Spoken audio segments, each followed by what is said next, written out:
Jika amanah sudah disia-siakan, maka tunggulah kedatangan hari kiamat.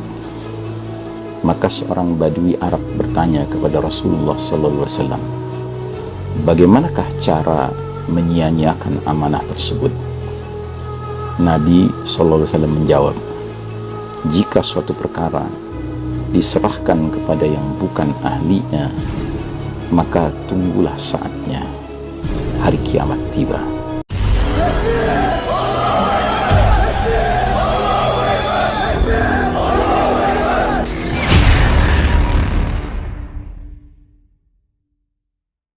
Assalamualaikum warahmatullahi wabarakatuh. Alhamdulillah Rabbil Alamin, wassalatu wassalamu ala ashrafil anbiya wal mursalin, Sayyidina Muhammadin wa ala alihi wa ashabihi ajma'in. Wa qala Allah ta'ala fi kitabihil karim, ba'da a'udzu billahi minasyaitonir rajim, ya ayyuhalladzina amanu taqullaha haqqa tuqatih wa la tamutunna illa wa antum muslimun. Wa qala ta'ala fi ayatin ukhra, wa idza qara'tal qur'ana ja'alna bainaka wa bainal ladzina la yu'minuna bil akhirati hijaban mastura. Amma ba'd.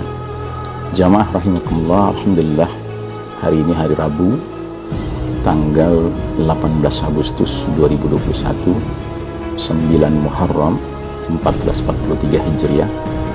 Kali ini kita akan mengangkat suatu hadis yang mengisyaratkan salah satu alamatus sa'ah, tanda-tanda sudah dekatnya kiamat, di mana Rasulullah SAW bersabda, "Fa'idha duyat al-amanatu fantazir as-sa'ah."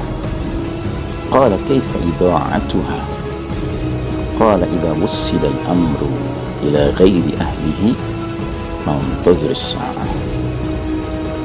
Dari Abu Hurairah radhiyallahu anhu, Rasulullah SAW bersabda, jika amanah sudah disia-siakan, maka tunggulah kedatangan hari kiamat.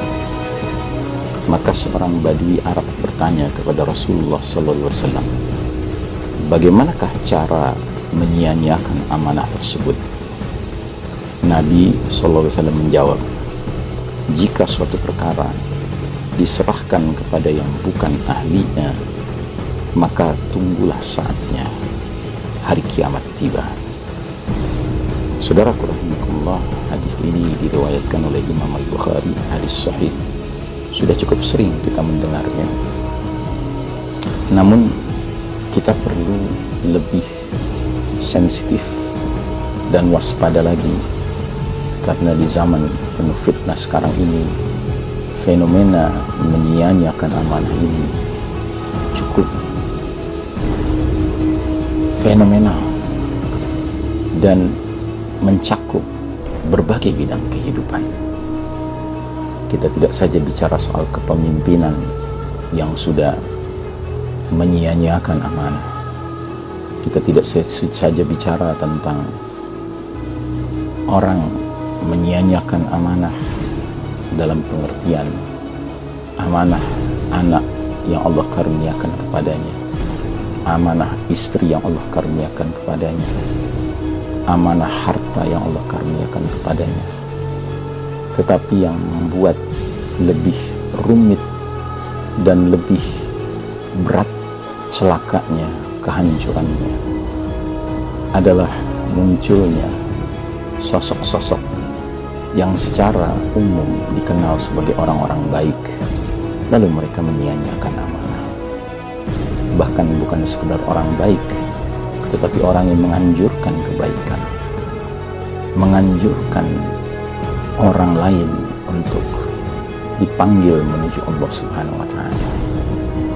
Jadi kita sangat sedih dan sangat prihatin tatkala menyia-nyiakan amanah ini dilakukan oleh sosok-sosok yang justru oleh masyarakat luas dipahami sebagai pihak yang pantas untuk dipercaya. Kita ambil contoh sosok da'i, sosok penyeru ke jalan kebaikan, ke jalan Allah Ta'ala.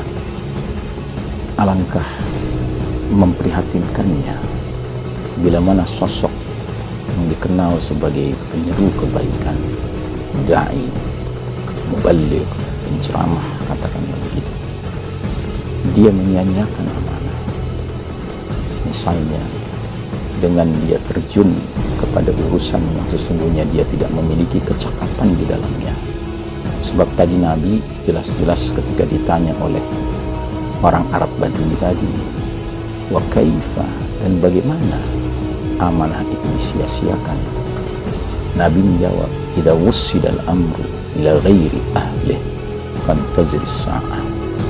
Bila mana urusan diserahkan kepada bukan ahlinya, maka tunggulah saat kehancurannya atau saat tibanya hari kiamat. Dan kita sudah menyaksikan hancurnya kepercayaan masyarakat kepada sosok dai misalnya, penyeru kebaikan, yang dia mencoba untuk terjun dalam sesuatu yang dia tidak punya kecakapan di dalamnya, dia tidak memiliki keterampilan di dalamnya. Dalam hal ini katakanlah dia sebagai dai dalam rangka mencari tambahan keuntungan duniawi, dia terlibat dalam bisnis, lalu dia jadikan objek bisnisnya adalah jamaahnya sendiri, tapi ternyata dia tidak memiliki kecakapan di situ, dia tidak memiliki keterampilan di situ. Akhirnya sekali dua kali jamaahnya dikhianatinya, harta yang dititipkan tidak benar-benar dikelola dengan amanah. Dan yang lebih celaka lagi, kalau kemudian sosok seperti ini tidak kunjung mau menyadari kekeliruannya, tidak kunjung mau bertaubat, dan akhirnya sudahlah dia selesai meninggalkan urusan seperti itu, karena dia hendaknya melakukan muhasabah, murajaah, introspeksi, evaluasi diri. Adakah saya pantas untuk meneruskan urusan seperti ini?